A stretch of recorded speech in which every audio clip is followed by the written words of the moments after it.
काठमाडौँ महानगरपालिकाका मेयर बालेन शाहलाई एमालेका नेता महेश बस्नेतले मेयर बालेन शाहमाथि अख्तियारमा सबैभन्दा बढी उजुरी रहेको र प्रचार र आसेपासेलाई अर्बौंको खर्च गरेर भ्रष्टाचार गरेको भनेर गम्भीर आरोप लगाएका छन्।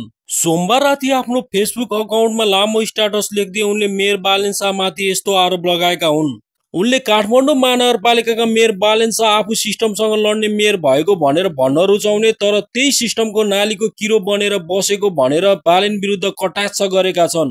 उनले बालेन शाहमाथि शिव मेलाको नाममा एउटै सेटिङ कम्पनीलाई करोडौंको ठेक्का दिएर कमिसन खाएको, डिजिटल बोर्ड घोटाला गरेको, आफ्ना शुभचिन्तक ओडाध्यक्षहरूलाई इबी गाडी र बोनस बाँडेर राज्यको सम्पत्तिको चरम दुरुपयोग गरेको भनेर गम्भीर आरोप लगाएका छन्।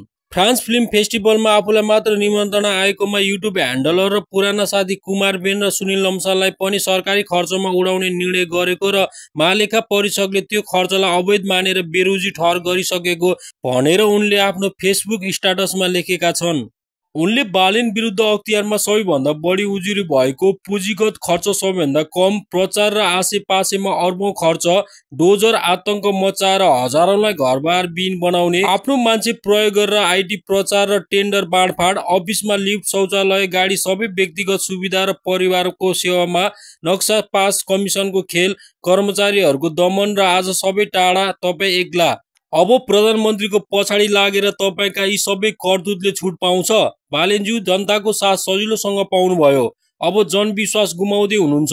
हिजो आलोचना गर्नेहरूलाई हेटर्स भन्नुभयो, आज आलोचना होइन तथ्यहरू चिच्याइरहेका छन्। तपाईँ सुशासनको नायक होइन ब्रान्डिङको पात्र मात्र बनिरहनु भयो। अब भाषणले होइन प्रमाण र तथ्यपूर्ण जवाफले मात्र काम चल्छ। तपाईको पतनको यात्रा अब सुरु भएको छ। सरी बालेन शाह। यसरी उनले आफ्नो फेसबुक स्ट्याटस मार्फत बालेन विरुद्ध थुप्रै गम्भीर आरोपहरू लगाएका छन्। यसप्रति तपाईलाई के भन्नु छ? कृपया आफ्नो विचार कमेन्ट गर्नुहोला। भिडियो मन परे लाइक, शेयर र सब्स्क्राइब गर्न नबिर्सिनुहोला। धन्यवाद।